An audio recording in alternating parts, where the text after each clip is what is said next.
Ok, ben écoutez, bonjour chers amis. Je vous accueille donc sur un nouveau thème aujourd'hui, alors très très particulier, vous allez dire, mais on ne fait que de traiter des sujets un peu particuliers. C'est celui donc disons, de l'évolution, j'allais presque dire du corps humain.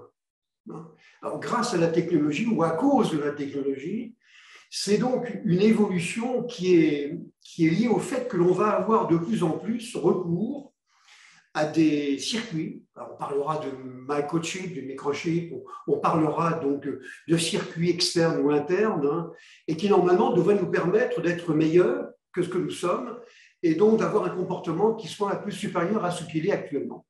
Alors évidemment, ça pose des problèmes assez considérables, surtout qu'on va toucher cette fois-ci vraiment à l'intime de ce que nous sommes. Alors, bien sûr, le cerveau, il n'y aura pas que le cerveau, il y aura notre physiologie du corps, et donc ça pose des soucis à plein de gens, ne serait-ce que du point de vue religieux, par exemple, ou du point de vue, si vous voulez, un peu peur, un petit peu peur de ce que peuvent représenter donc ces évolutions techniques. Alors, bien entendu, c'est pas en dehors de, c'est pas dans le cadre exact de ce que nous faisons dans notre métier, qui est celui donc de l'informatique. Hein. Mais bon, je pense que c'est quand même quelque chose d'important qu'il faut regarder de près. Et donc, ce que je vais faire, on va démarrer tout de suite, si vous le voulez bien. Hein. Alors, microchip ou microchip, vous me permettez, je vais le prononcer à la française, hein, dans le corps, mais on ne traitera pas que ça. Hein. Dans le corps, et donc, est-ce que ce sont des faux besoins? Est-ce qu'on ne se fait pas du cinéma? Ou est-ce qu'au contraire, ce sont des vrais cauchemars?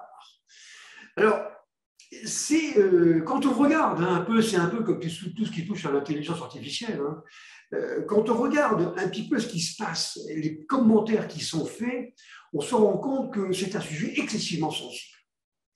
Déjà, quand on voit que la pandémie actuellement, une bonne partie des personnes sont contre le fait de recevoir un vaccin, avec un certain nombre d'arguments, alors là, c'est bien pire. Hein. On vous dit, on va vous injecter dans le corps des circuits, et il y en a qui en ont des dizaines hein, aujourd'hui, et qui vont faire une surveillance physiologique de votre corps, mais pas seulement physiologique, également sur le comportement de ce que vous êtes. Alors évidemment, ça peut être considéré comme une atteinte absolument insupportable à notre intégrité. Alors évidemment, je vous dis, c'est des sujets excessivement donc sensibles. Alors qu'est-ce qu'on va regarder D'abord, on va faire un peu d'histoire, parce que ce n'est pas d'aujourd'hui que ça existe. Hein. On peut dire que ça existe depuis la fin des années 70, mais que maintenant, avec la miniaturisation, on se rend compte qu'on est parti à faire des choses qui sont quand même relativement bouleversantes. Hein. Il faut bien se dire ça, ce n'est pas quelque chose de neutre. Hein. Alors, faux besoin, donc, ou vrai cauchemar. Alors, c'est quoi ces fameux microchips, c'est quoi ces machins-là? Alors, il y en a toute une série donc, d'exemples hein, que l'on peut injecter dans le corps, voire que l'on peut mettre à la périphérie du corps et qui sont susceptibles donc, disons, de surveiller un certain nombre de critères physiologiques. Alors, on va regarder quels sont les problèmes spécifiques, parce que ce n'est pas tout d'avoir un circuit, le mettre dans le corps.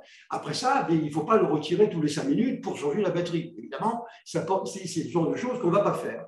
D'autant que, jusqu'à encore peu de temps, l'insertion dans le corps disons, de ces circuits n'était pas une opération, enfin, j'ai vraiment utilisé le mot opération neutre. C'est quelque chose quand même qui pouvait être assez traumatisant, ne serait-ce qu'à voir la taille des seringues. Alors, on a beau dire que le circuit fait la taille d'un grain de riz, bon, je trouve que c'est quand même un gros grain de riz, hein, et avec donc des seringues qui sont relativement importantes. Bon, on va regarder ces problèmes spécifiques. Qu'est-ce que l'on peut espérer réellement de tout ça? Parce que, voyez-vous, chers amis, il y a derrière tout ça des vrais besoins. Alors, on va les distinguer dans un instant, mais il y a vraiment des vrais besoins de surveillance, mais aussi d'augmentation de ce que nous sommes, et je pense en particulier à toutes les personnes qui n'ont pas le plein bénéfice donc, des caractéristiques, de leurs caractéristiques physiologiques. Donc, il y a des gens qui sont handicapés, qui ont des problèmes de vue, des problèmes cardiaques. Et donc, c'est vrai que la technologie va être d'un apport absolument considérable. Et je pense que lorsqu'on aura fait le tri de ce qui vraiment présente un intérêt par rapport à tout ce qui est inutile, là, on s'apercevra qu'on est sur une évolution qui est quand même très importante. D'autant plus que vous comprenez bien qu'il n'y a aucune différence entre un circuit que l'on va ingérer, vous voyez, ou que l'on va insérer donc par une seringue, par rapport à un autre processeur, c'est la même chose. Vous avez toujours une mémoire, du traitement, un petit bout de stockage, une extension, une capacité donc d'émettre sur des réseaux, et quand même ces possibilités-là. Bon. Alors, on va regarder ce qu'il en est, ce qu'on peut espérer. Alors, c'est vrai que derrière tout ça, et on va regarder de très près, quelles sont les réticences qu'il y a aujourd'hui, quels sont les dangers avérés. On va essayer de faire le tri un peu entre ce qui est n'importe quoi et ce qui, par contre, est effectivement très intéressant. Et in fine, est-ce qu'on peut y croire? Alors, je voudrais commencer simplement par vous donner le résultat d'une enquête qui a été faite très récemment, qui couvrait donc des employés d'entreprise en Amérique du Nord, donc aux États-Unis et au Canada, et en Europe. Tout le monde mélangé. Eh bien, les résultats sont assez sidérants parce que les 2/3 des employés sont convaincus que ceux qui ne seront pas dotés ou qui seront dotés d'un plan professionnel, pour faire la différence avec, disons, des implants un peu inutiles comme on va les évoquer maintenant, donc des implants professionnels, eh bien, ils seront favorisés et ils s'ajoutent de manière injuste. Ça veut dire quoi? Ça veut dire que dans quelques temps, si vous n'avez pas votre implant qui vous est suggéré, fortement suggéré par l'entrepreneur, par l'entreprise qui est mis ici sous la peau, pour ouvrir la porte, moi j'avoue que pour faire ce genre de choses, je peux m'en passer, eh bien ces gens qui seront dotés de ça seront dans l'esprit de l'entreprise et seront favorisés, et les 2/3 des gens considèrent que c'est quelque chose qui est injuste. Donc, vous voyez, il y a quand même un côté très professionnel là-dedans. Et il ne faut pas croire que c'est quelque chose de neutre. Ça fait partie, disons, des préoccupations qu'il y aura demain pour les ressources humaines, voire même pour les directions générales, qui sauront jusqu'où elles pourront ne pas aller. Sachant que, alors, en Amérique du Nord, on est quand même relativement plus malléable. Alors, pas tout le monde, mais en général, on est un peu plus malléable. En Europe, et surtout en France, alors là, il suffira de dire qu'il faut faire comme ça, donc on fera le contraire. Donc évidemment, les comportements ne seront donc pas les mêmes. Mais c'est quand même intéressant de voir déjà cette réaction donc, des gens aujourd'hui qui considèrent donc que ceux qui seront dotés d'un plan professionnel seront donc favorisés. Alors, de quel circuit, de quel processeur parle-t-on? Alors, moi, j'ai distingué donc ces circuits en 6 grandes catégories. Alors, d'abord, il y a ceux qui vont correspondre, une première découpe entre ce qui est une simple commodité par rapport à un vrai besoin. En gros, ouvrir la porte avec un circuit implanté sur la peau de mon poignet, je veux dire, ce n'est pas quelque chose dont j'ai véritablement besoin. Donc, pour moi, c'est une commodité. J'ouvre la porte plus facilement. Du point de vue de l'entreprise, d'ailleurs, c'est quelque chose d'un petit peu différent. Mais pour nous, les usagers, c'est de la commodité. Par contre, on peut faire une distinction avec les vrais besoins, et on va les évoquer. Donc, des vrais besoins donc, liés à la santé, ça, par contre, il y a un vrai besoin. Autre distinction que l'on peut faire, c'est entre ce que l'on va appeler les technologies, donc les microchips qui seront intrusifs, de ceux qui ne le sont pas. En gros, ce sont les circuits que l'on va mettre à l'intérieur du corps, voire ceux qui seront à côté, dans des lunettes, dans la ceinture, voire on parlera également de semi-intrusivité, quand on parlera donc de circuits qui sont posés sur le corps, mais sans nécessairement pénétrer le corps. C'est en particulier pour le cerveau.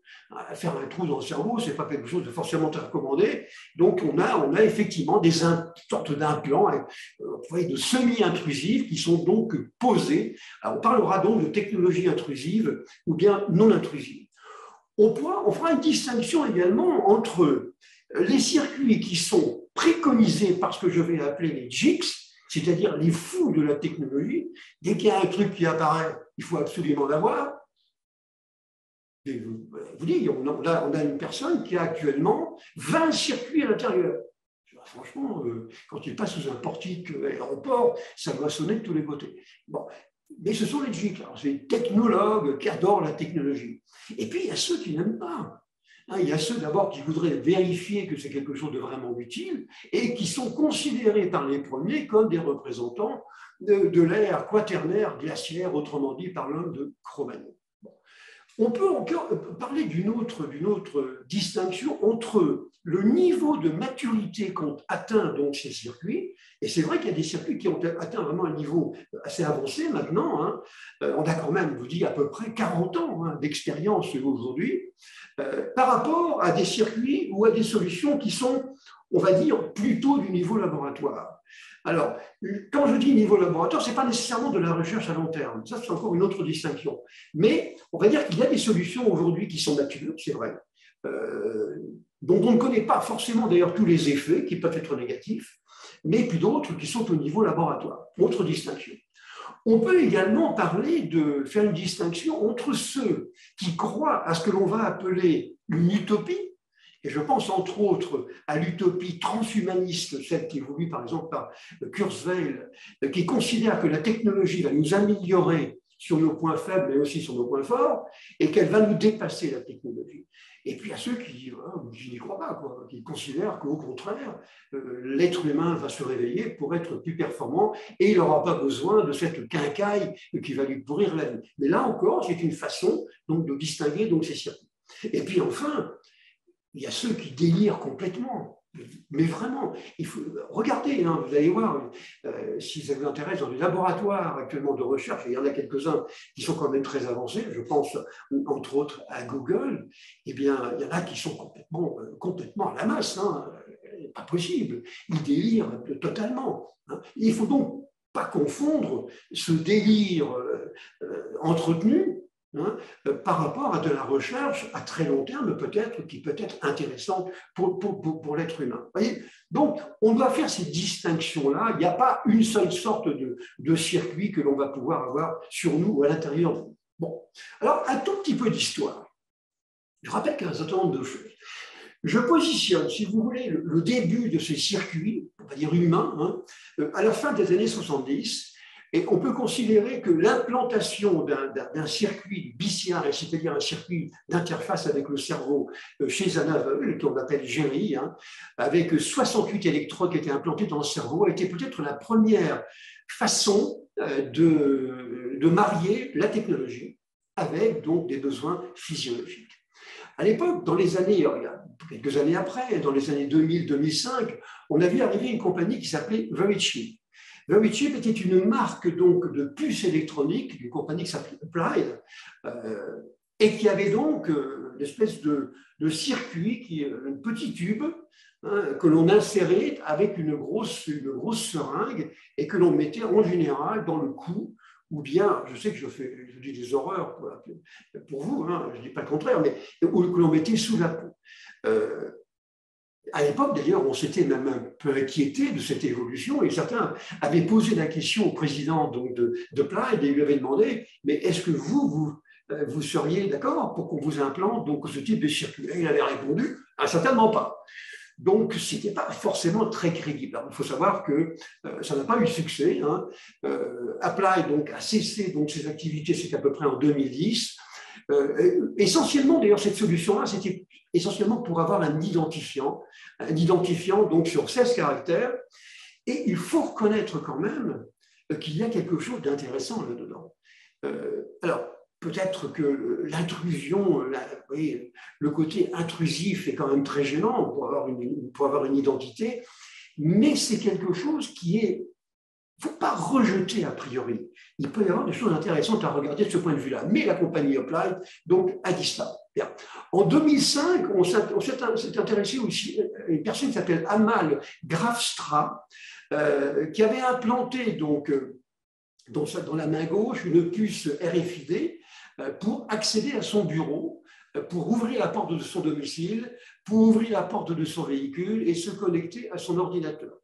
Alors, à mon avis, il doit avoir les muscles un peu atrophiés parce qu'il ne faisait plus rien. Hein. Donc, et il a créé une entreprise qui existe toujours, qui s'appelle, et c'est un peu amusant comme terme, qui s'appelle aujourd'hui Dangerous Things, donc les choses dangereuses, mais elle existe quand même. Et quand on regarde les clients que cette compagnie donc, a actuellement, c'est vraiment pas neutre. Hein. Il a l'air d'avoir quand même beaucoup de succès. Alors, il y a eu également une espèce de mouvance, à un moment donné, très Europe du Nord. Alors, ça se passait en Suède, on ne sait pas ce qu'il leur a pris. Mais une bonne partie des Suédois se sont dit, là se trouve la vérité. Bon, alors, il y a un incubateur suédois donc, qui s'appelle Epicenter, qui regroupe à peu près une centaine de startups et à peu près 2000 professionnels donc, sur ce sujet, qui a commencé, c'était dès 2015, à implanter donc, des puces électroniques sur 150 personnes. Bon. Au Royaume-Uni, donc chez nos amis britanniques, la société Biotech, elle commercialise un implant NFC, Near Field Communication. C'est un petit peu la technologie concurrente de RFID pour stocker des données personnelles, des mots de passe, voire même maintenant des portefeuilles de Bitcoin. Bon, très bien. Il y a une entreprise belge de marketing qui s'appelle New Fusion, donc qui propose à ses employés de se faire poser une puce RFID sous la peau pour remplacer le badge et leur permettre d'accéder donc au lieu de travail. Donc c'est quelque chose d'assez classique, mais vous voyez, c'est quand même des choses qui commencent à se développer maintenant. Alors il y aurait, paraît-il, actuellement 10 000 personnes dans le monde qui ont des micropuces donc implantées. Donc, effectivement, beaucoup donc, en Suède qui ont un peu la volonté de devenir des cyborgs. Hein. Voyez, donc, pour déverrouiller les portières de voiture, vous voyez, acheter un café, entrer dans une salle de sport. Bon, mais en général, ce n'est pas pour des raisons de santé. Dans ce cas-là, hein. D'ailleurs, il se dit que globalement, il y a aujourd'hui, en 2022, il y a aujourd'hui à peu près 1 million de personnes qui ont une puce plus ou moins voyez, intégrée. C'est quand même pas neutre. Alors évidemment, dans ce paquet-là, c'est surtout les militaires et puis les personnes à risque qui représentent le plus grand nombre de personnes. Bien.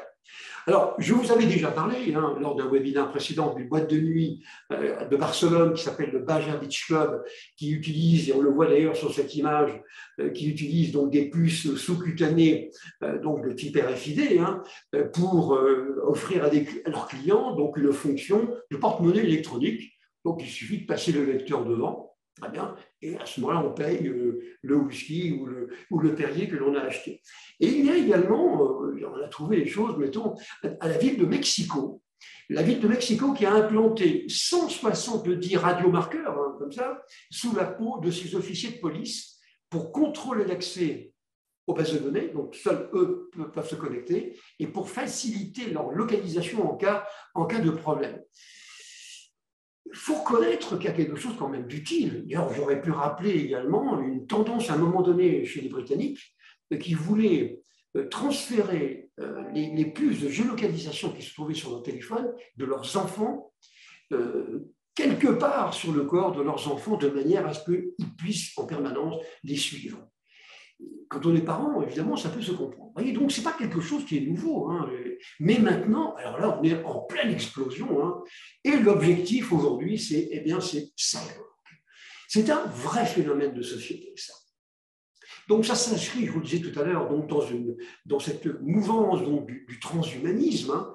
Et donc, c'est ce mouvement qui s'appuie sur les progrès de la biologie, de l'électronique et de l'intelligence artificielle, on le disait tout à l'heure, permet d'améliorer les capacités de l'homme et de créer ce qu'on va appeler donc un transhumain, hein, avec des capacités très supérieures à celles des êtres actuels. Or, ce qui est assez étonnant d'ailleurs, c'est qu'on pourrait penser que le transhumanisme, comme le dataïsme pour l'intelligence artificielle, c'est peut-être quelque chose d'un petit peu délirant, mais il y a des gens très sérieux qui pensent qu'effectivement c'est le futur. Il y en a même qui sont très inquiets, à commencer par Elon Musk, par exemple. Bon.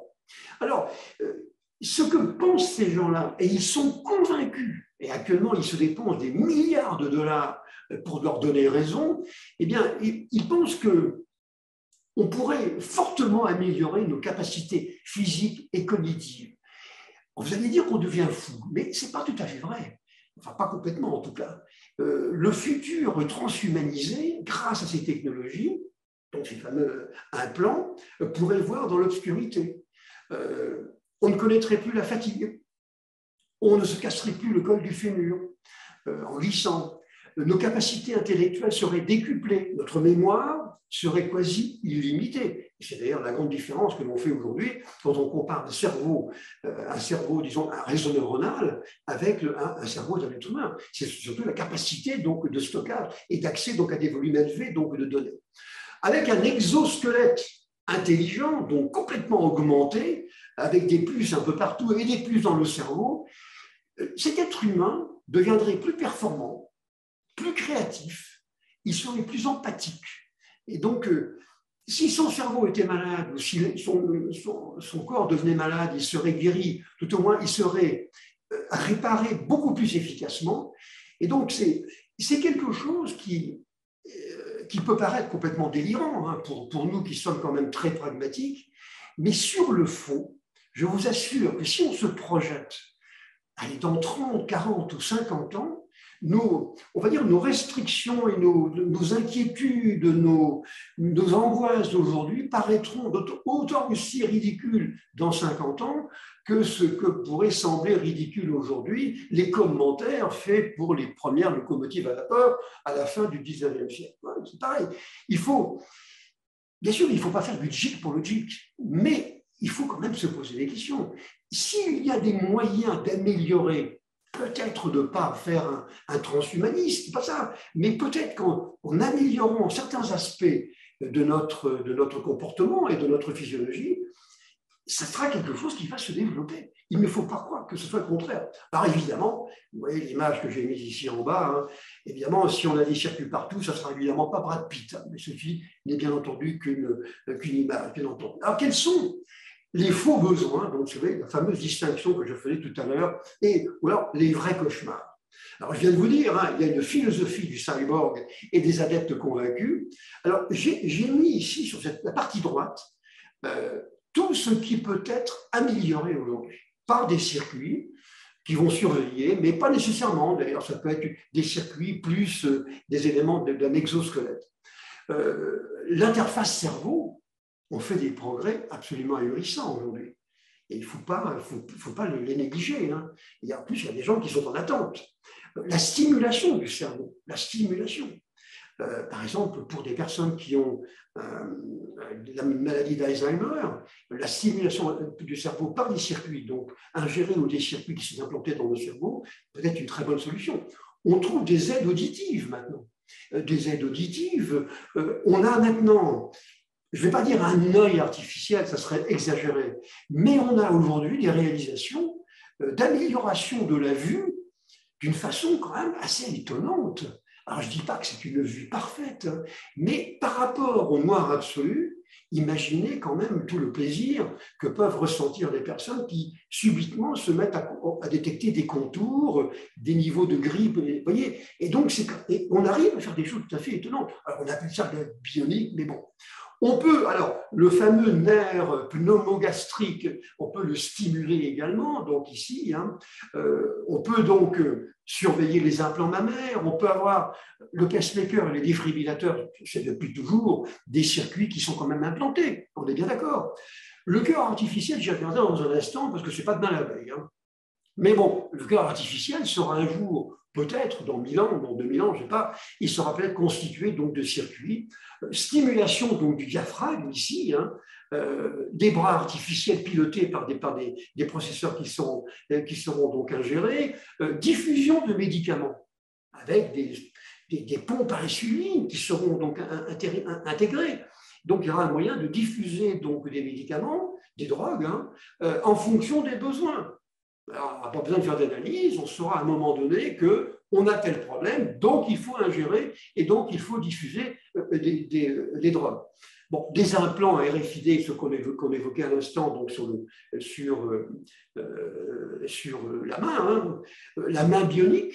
On a maintenant des vrais résultats assez étonnants hein, de commandes à partir du cerveau d'une main bionique. C'est quand même extraordinaire. Vous pouvez maintenant attraper une souris. On a fait des progrès. Et il ne faut pas considérer ça comme de la folie pure. Hein. On a fait des progrès. Jambes artificielles, la peau artificielle également, le genou artificiel, le pied artificiel. Et ce que j'indique ici, hein, c'est que, d'abord, je pense que les mentalités ont beaucoup changé. Ça, c'est certain. Il y a quelques années, si j'avais présenté ça, on m'aurait dit qu'il faut l'enfermer tout de suite chez les fous. Aujourd'hui, c'est plus la même chose. Les gens sont indifférents et je pense que surtout, enfin indifférents, disons qu'ils sont moins choqués. Et surtout, il y a une génération de jeunes, de geeks aujourd'hui, qui, elles, de toute façon, n'est choquée par rien. Donc, voilà, c'est quelque chose qui donc, pourrait donc se développer. Et alors là où je suis assez convaincu, c'est qu'un jour viendra, je crois, où nous disposerons de pièces détachées, comme d'un médicament générique, que l'on pourra éventuellement fabriquer avec des cellules souches qui nous appartiendront, et une imprimante 4D, voire même à domicile. Et il ne faut pas croire que c'est de la folie, ça. Alors, on ne pourra pas tout faire, bien entendu, mais un élément de peau, peut-être un certain nombre de choses que l'on pourra fabriquer par une petite imprimante 3D ou 4D actuellement, donc on pourrait le faire. Donc, vous voyez, alors ça, c'est des vrais besoins. Hein. L'amélioration, finalement, du comportement de l'être humain, c'est un vrai besoin. Là où c'est moins intéressant, c'est comme ouvrir la porte, alors là, ça me paraît un petit peu donc inutile. Alors, on va avoir le fait d'insérer donc des circuits et les mettre dans le corps humain, c'est vrai, hein, c'est bien, mais il y a quand même un certain nombre on va dire de problèmes techniques que l'on va devoir résoudre. Alors, les problèmes sont classiques, hein, ils ne sont pas spécifiques d'ailleurs à ce type de circuit, c'est la miniaturisation. Je l'évoque dans un instant, IBM est arrivé aujourd'hui à une miniaturisation de 2 nanomètres. Ça veut dire que les chemins de câble des processeurs, c'est 2 nanomètres, donc 2 milliardièmes de mètre. Ce n'est pas beaucoup. Hein. Et donc, ça veut dire qu'on peut mettre beaucoup de transistors dans un espace extrêmement réduit. On va donner quelques exemples. Hein. Ce qui fait que le fameux grain de riz de very cheap, ce sera du passé. On aura des éléments qui peut-être seront ce qu'on appellera des smart dust, c'est-à-dire en fait des poussières intelligentes disséminées dans le corps et qui seront capables de réagir à des stimuli et capables de nous alerter, voire même de prendre des décisions. C'est pas de la science-fiction, hein, je vous promets. Donc, miniaturisation. Alors, le problème majeur, je pense en tout cas, c'est celui de l'autonomie. L'autonomie parce que il y a 2 manières d'assurer donc le fonctionnement de ces chips qui sont ingérés. C'est soit en mettant une batterie, mais il faut la changer de temps en temps, au moins une fois tous les 10 ans, ou alors ils sont autonomes du point de vue alimentation. Je pense que la solution batterie n'est pas crédible. D'abord parce que les gens n'ont pas envie d'avoir une batterie dans le ventre, hein, d'autant plus qu'une batterie est quand même fabriquée avec des éléments qui sont corrosifs et des éléments qui peuvent être cancérigènes. Donc, la plupart des personnes, par précaution, ne seront pas très à l'aise avec ce genre de choses. C'est plutôt des moyens, on va dire, d'alimentation en autonomie, en permanence, hein, et je vais vous donner quelques exemples de ces possibilités-là.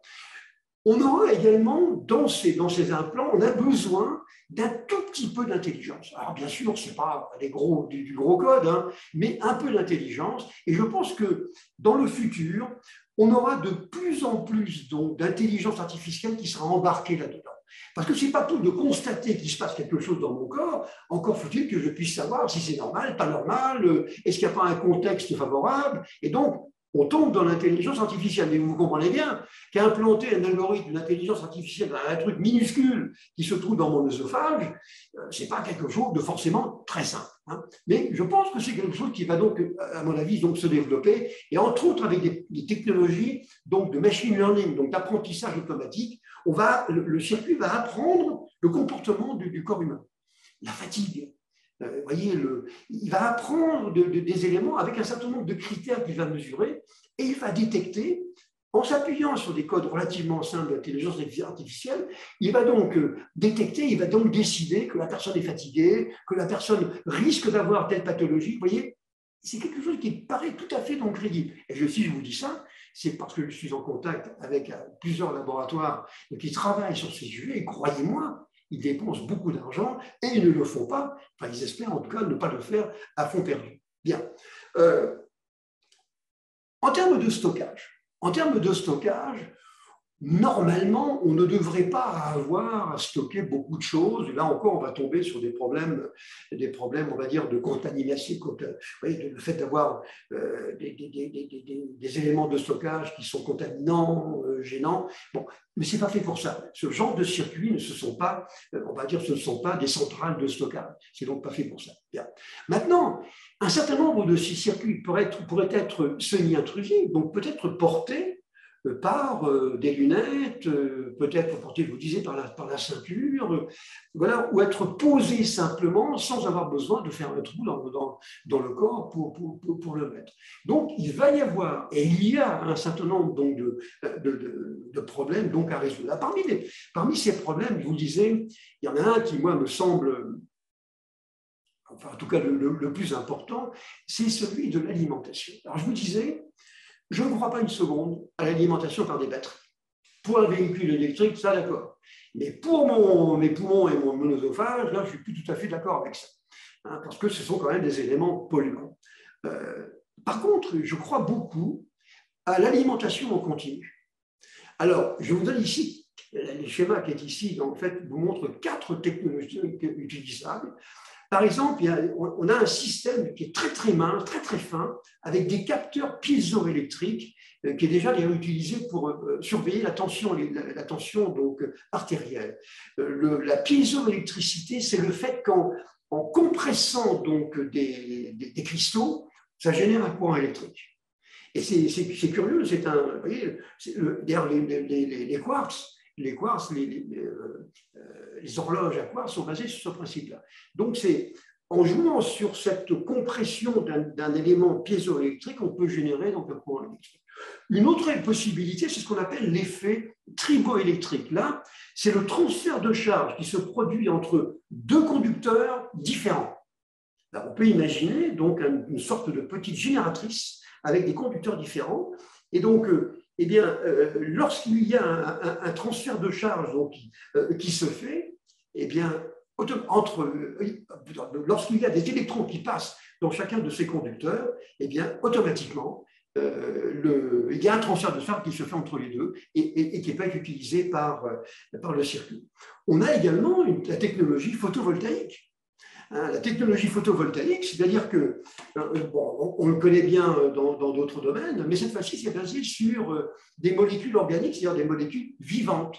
Donc, des molécules vivantes qui ont un effet voltaïque, donc qui transforment la lumière en électricité. Ce sont des éléments vivants. Et puis, une quatrième technologie qui est utilisée pour ça, c'est la génération de courant à partir de l'humidité. Alors, c'est un peu curieux. Bon, tout ça, ça peut se faire d'une manière permanente. Et d'ailleurs, je pourrais également parler des différences de température. On peut avoir des génératrices de courant qui sont basées sur la différence de température entre l'intérieur du corps et l'extérieur du corps. Il y a, mettons, à l'extérieur 5 degrés, à l'intérieur il y a 35 degrés ou 37 degrés, et ça fait 32 degrés de différence. Et de la même manière que pour une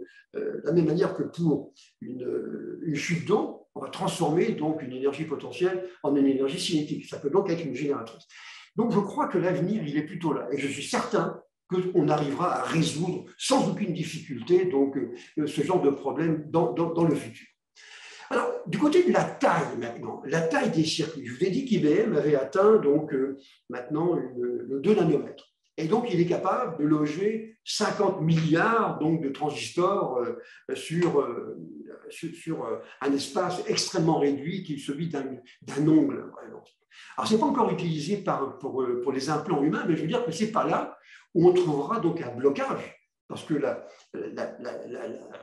miniaturisation est tellement hallucinante aujourd'hui, on peut d'ailleurs donner quelques exemples.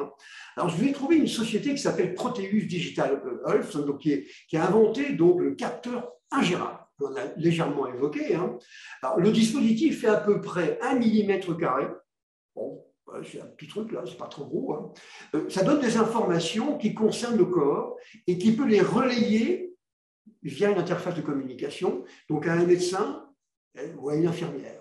La puce, en général, elle est ingérée parce qu'elle est incrustée sur un médicament. Et donc, elle est ingérée en même temps que le médicament. Et donc, elle enregistre cette puce le moment de la prise du médicament et transmet l'information à travers la peau sur un patch adhésif. C'est assez étonnant, et c'est en train de se développer d'une manière assez considérable. Je vous assure que les patchs sur la peau, on va en voir de plus en plus. Et alors, j'ai trouvé également, c'est donc l'Université de Columbia, qui a développé un implant qui fait moins de 0,1 mm3. Alors là, c'est pas beaucoup, hein, c'est vraiment tout petit, qui exploite, vous voyez, qui exploite la piézoélectricité pour son alimentation et pour communiquer. Comme les techniques du type de communication ne sont pas très adaptées, c'est ce que je veux dire maintenant, eh bien, il utilise des ultrasons pour communiquer donc avec l'extérieur. Alors, c'est utilisé pour mesurer la température du corps en permanence, hein, mais ça peut servir à autre chose. Ça peut servir à mesurer la tension artérielle, certaines fonctions donc, de stimulation respiratoire, etc. On est encore, c'est vrai, au niveau laboratoire, mais ça progresse quand même, faut dire ce qu'il est, à la vitesse grand V. Du côté des réseaux.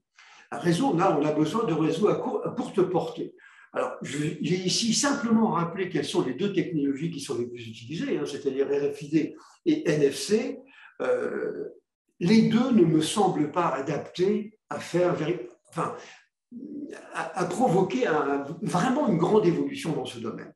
Je pense qu'on va trouver d'autres moyens de communication. Je viens de vous évoquer celui des ultrasons. Je pense qu'il y en aura d'autres. Là, avec RFID, dans lequel il y a une antenne, il faut un lecteur, enfin, c'est un peu compliqué. NFC, c'est un peu pareil, il y a une distance également. Il y a un problème de fréquence. Je ne suis pas convaincu que ça soit véritablement la panacée. Et il faudra donc trouver quand même des choses un peu nouvelles dans ce domaine. Alors, qu'est-ce qu'on pourrait donc faire? Qu'est-ce qu'on pourrait donc faire? Je vous ai dit tout à l'heure, hein, je vais montrer un petit peu ce qu'on était capable de faire. Alors, pour tout ce qui est commodité, hein, ces circuits, alors je vais un petit peu résumer un petit peu ce qu'on pourrait faire avec ça. Alors, donc, je vous ai dit, on peut ouvrir les portes automatiquement et donc on peut également participer à la sécurisation des accès, puisque nos circuits seront donc géolocalisés. On peut démarrer un véhicule à distance. Bon, très bien. On peut bien sûr ouvrir les portes, ce qu'on a dit tout à l'heure. On peut éclairer les locaux en fonction de la position de l'usager. Je me déplace dans l'entreprise, et bien, en fonction de ma position, eh bien, je suis. Mais ça existe hein, déjà, ça. Mais là, ça sera fait à partir, donc, ça serait fait à partir donc d'un circuit, soit un circuit semi-intrusif, soit un circuit donc intrusif. On peut également, alors vous me direz à quoi ça va servir ça, on peut automatiquement charger les musiques préférées. Je rentre dans ma voiture, d'abord, tout s'est ouvert automatiquement, la voiture a démarré, ce qui n'est pas désagréable. D'ailleurs, du côté des Canadiens, quand il fait moins 30 dehors, heureusement qu'on peut démarrer les voitures à distance avec notre téléphone. Hein.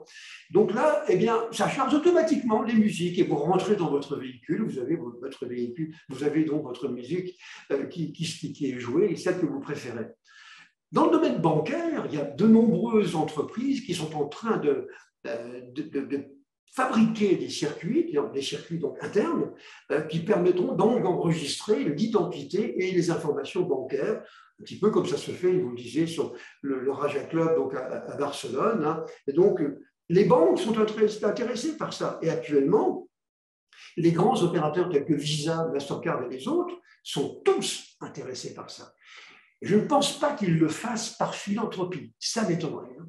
On peut également retirer de l'argent aux distributeurs, mais bien entendu, on va pouvoir obtenir un état général donc, de la santé d'un individu, ce qu'on appelle donc le COG, hein, sur une échelle de 0 à 6. On va dire c'est l'état d'indépendance d'un individu.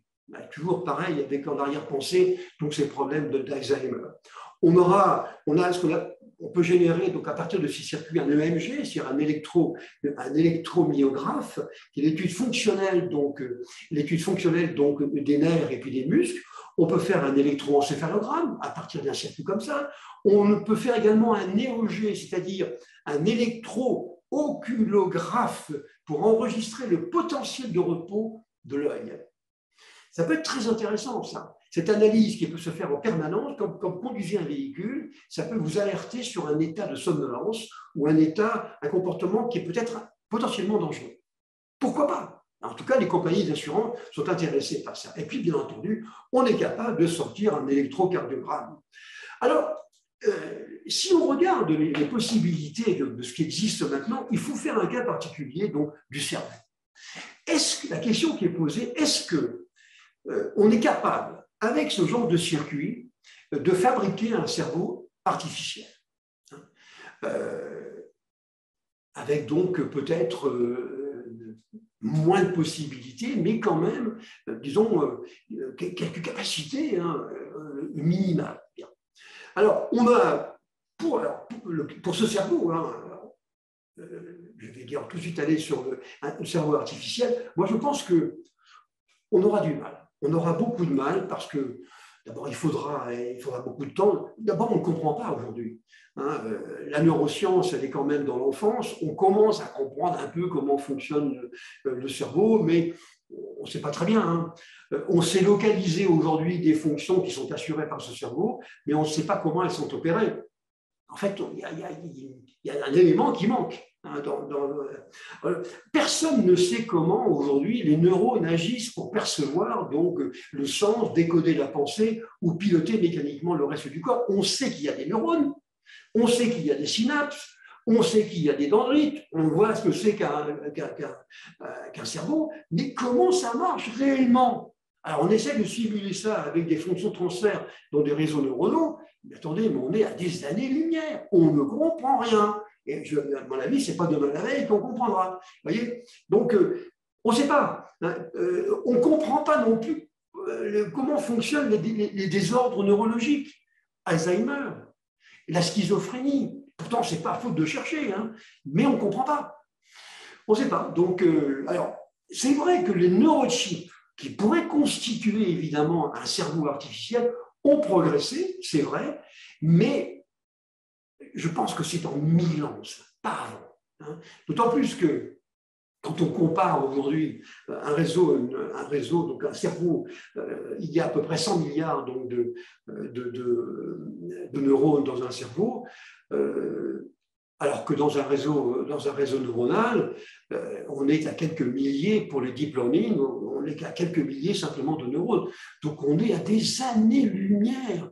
Et il ne faut pas se faire du cinéma en disant que demain matin, on va fabriquer un projet un cerveau artificiel. Alors c'est vrai qu'il y a des projets avec des circuits comme ça. Vous avez US Brain, une initiative intéressante. Vous avez un projet européen qui est Human Brain Project. Vous avez les Chinois, entendu, les Chinois ne sont pas en retard là-dessus, avec le China Brain. C'est vrai que tout le monde s'y intéresse. Bon, maintenant, avant d'arriver à destination, à mon avis, c'est donc pas de mal avis. D'autant plus, c'est ce que j'ai déjà dit quand on avait parlé de l'intelligence artificielle, qu'on ne sait toujours pas localiser la conscience et le libre arbitre. Je vous avais dit que le fait de prendre conscience que je suis en train de vous parler maintenant, et donc, ça, c'est où? Dans les doigts de pied? Dans le cerveau? Dans la main droite? C'est où? On ne sait rien, on ne sait même pas ce que c'est. Mais par contre, ce qui est vrai, c'est que je sais que je suis en train de vous parler. Alors ça, avant d'arriver à comprendre ce qu'il y a derrière tout ça, et donc de l'insérer via donc, des microchips dans un circuit artificiel, un cerveau artificiel, ça me paraît... Par contre, ce qui va se passer, ça c'est vrai, grâce à ces microchips, eh bien, ça sera l'augmentation du cerveau. C'est-à-dire qu'on va avoir peut-être des possibilités, grâce à des implants, d'accès à des données, à des capacités de stockage très importantes. Ce n'est pas choquant, ça. Vous voyez, on n'est pas obligé de comprendre exactement le fonctionnement interne de ce qu'est véritablement le cerveau. Par contre, on sera capable de l'augmenter de la même manière qu'on serait capable, on est capable aujourd'hui d'augmenter donc le squelette avec un exosquelette et de faire un être humain quand même plus performant. Ça, je suis certain qu'on va y arriver. Et évidemment, ça passe par des interfaces. Notre ami Elon Musk travaille avec Neuralink aujourd'hui très fortement. Il dépense des milliards là-dessus de dollars pour essayer on va dire, de fabriquer donc des interfaces entre des circuits qui sont implantés dans le corps, dans le cerveau, avec l'extérieur. L'extérieur, ça peut être de grosses capacités de disque. Et vous voyez, d'une seconde à l'autre, on a accès à des pétabytes d'informations. Ça, par contre, je pense que c'est quelque chose qui est tout à fait crédible à horizon, allez, 10 ans. Vous voyez, 10 ans, on commence à voir des choses assez étonnantes au laboratoire. Bon, ça a été testé sur les malheureuses souris et d'autres petites bêtes, et on a vu quand même des résultats quand même qui sont assez sidérants. Maintenant, faire un cerveau artificiel, alors là, je vous dis, je n'y crois pas. Bon, alors, On peut piloter, alors on a donc 2 ou 3 exemples de ce qu'on peut faire aujourd'hui. On peut piloter une machine, on commence à piloter dans le même ordre d'idée à partir du cerveau, grâce à des circuits, donc par la pensée. Très bien. Alors ça passe par un apprentissage. Elon Musk, je l'ai dit, donc, a investi dans Neuralink, hein, mais qui va très loin. Hein. Elon Musk, je prends ses dires un petit peu pour des réalités. Il voudrait faire le lien en fait entre le cerveau et l'extérieur, que ce soit une machine ou pas. Alors, on a eu des exemples par le passé donc, de pilotage. Je trouve ça assez fascinant. Le pilotage donc, d'un ordinateur. Il y a eu 2 Australiens qui étaient à l'université de Melbourne, qui avaient un trouble, donc il y avait des troubles neurodégénératifs, hein, qui avaient reçu un implant cérébral qui était le Stentrode, alors installé dans le cerveau, qui passait par la jugulaire, hein, et ça permettait de contrôler un ordinateur en pensant à des mouvements du corps. C'est la fameuse interface liée à la pensée. Et alors, le Stentrode, qui était quand même quelque chose d'assez original à l'époque, il avait donc 16 capteurs, il était relié par un fil de 50 cm à un transmetteur infrarouge qui était logé dans la poitrine. Un récepteur externe était porté par-dessus cet emplacement, était relié à un ordinateur, et l'une des 2 personnes expliquait qu'il lui suffisait d'imaginer un mouvement pour réaliser donc une action sur un ordinateur. On avait parlé de ce type d'interface. Par exemple, bouger la cheville gauche pour faire un clic. Vous voyez, bouger la cheville. Pensez que je bouge la cheville gauche, et ça se traduit par un clic. On pourrait imaginer que le Canadien de Montréal en hockey vient de marquer un goal. Bon, on dirait c'est assez impensable, mais vous voyez, ça pourrait être quelque chose qui pourrait se traduire par le déplacement d'une souris, donc mettons horizontalement. Alors, bien sûr, mes amis canadiens comprennent de quoi je parle là, et pour mes amis français, je dirais simplement qu'aujourd'hui, l'équipe du Canadien de Montréal n'est pas particulièrement brillante. Ben bon, ça c'est une autre histoire. On peut également, à partir du cerveau, restaurer une certaine forme donc, de mobilité grâce à des circuits toujours. Hein. C'était en 2005, on avait vu donc un dénommé Matt Nagel, qui avait été le premier humain à être doté d'une interface neuronale directe.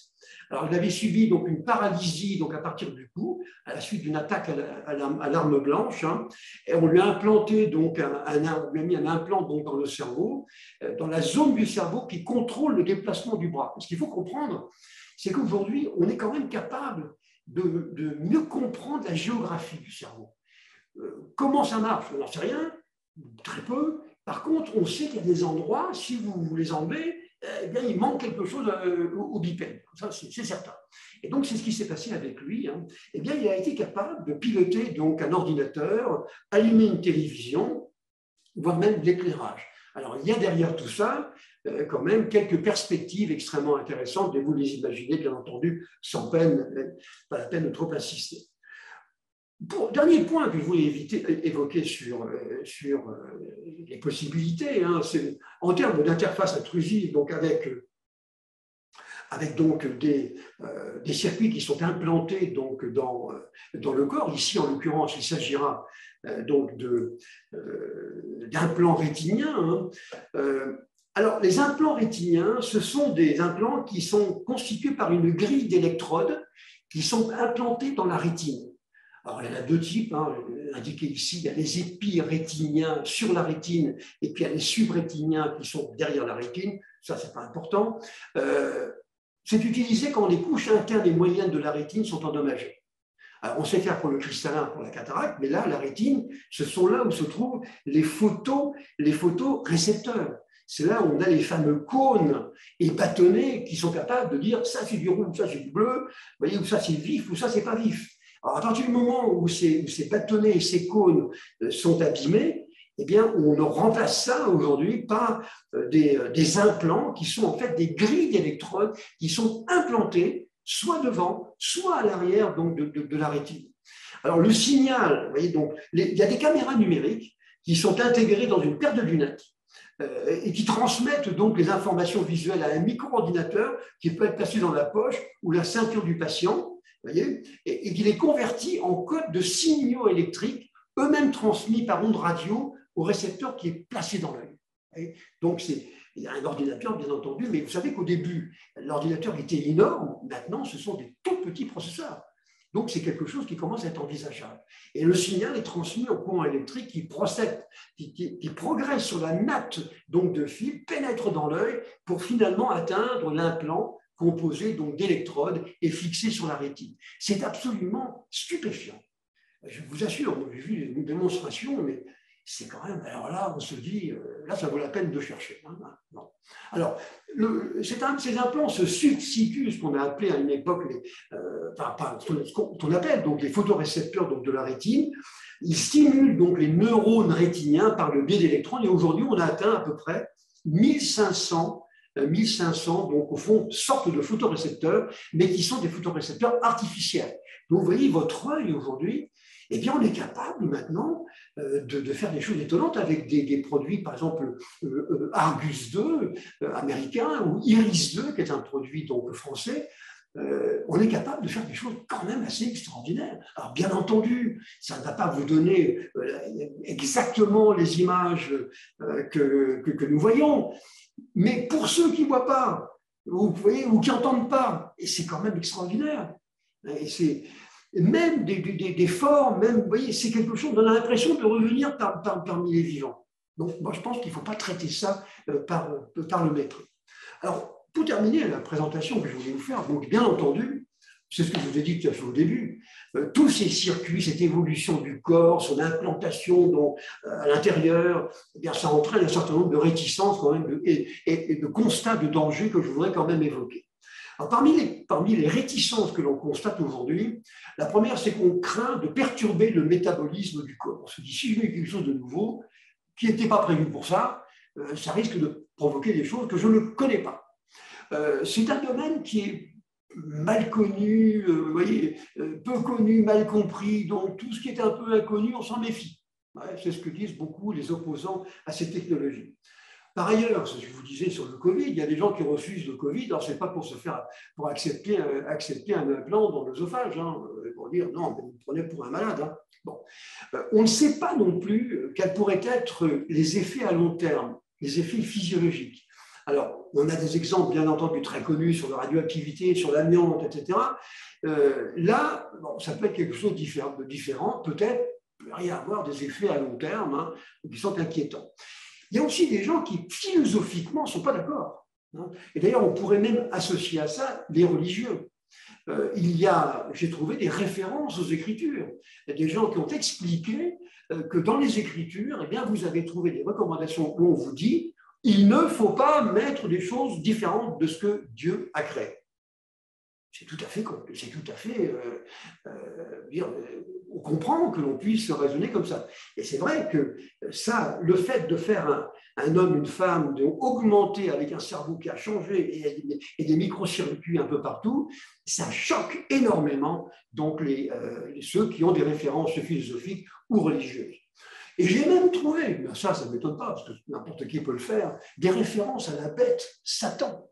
Alors, en multipliant l'âge du président de Clyde par le nombre d'implants, de photos enregistreurs sur un œil bionique et en divisant par 12, on tombe sur 666. Évidemment, c'est la marque du diable, mais alors, il y a des gens qui sont très sérieux, hein, qui disent que c'est une marque du diable. Le diable veut prendre le contrôle des êtres humains à travers donc, les microchips. Il y a aussi beaucoup de fake news. Il y a beaucoup de fake news et on voit donc en particulier celle qui concerne donc, le cancer.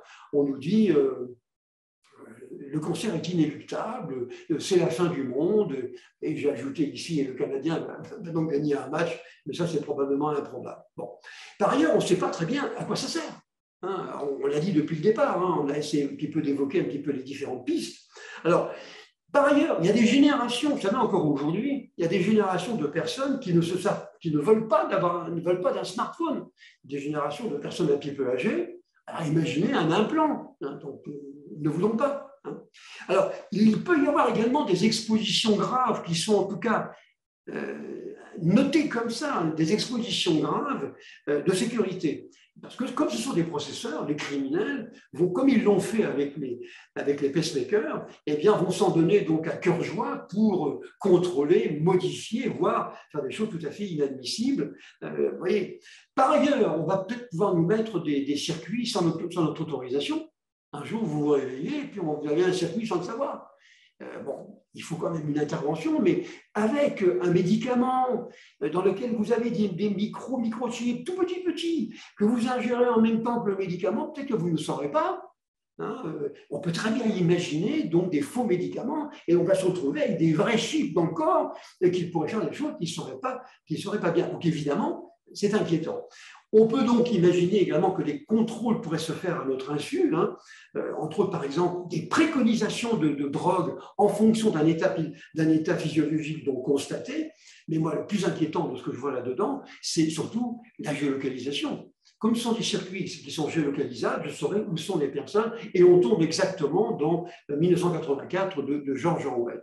Alors évidemment, vous comprenez bien que les contraintes réglementaires d'aujourd'hui, elles sont complètement ridicules. Hein, RGPD, tout ça c'est complètement dépassé. On a eu l'occasion souvent de le dire, mais on est à des années-lumière de ce qu'il faudrait faire. On est en train de nous parler des données personnelles. Alors là, c'est plus que des données personnelles, c'est notre corps. Donc je pense qu'il faudrait peut-être un petit peu adapter, on va dire la réglementation, hein, quel que soit d'ailleurs le pays dans lequel on se trouve. Autre contrainte, un petit peu chose gênante, comment enlever les implants qui ont nécessité donc une introduction éventuellement avec une grosse seringue, hein, on en voit une ici.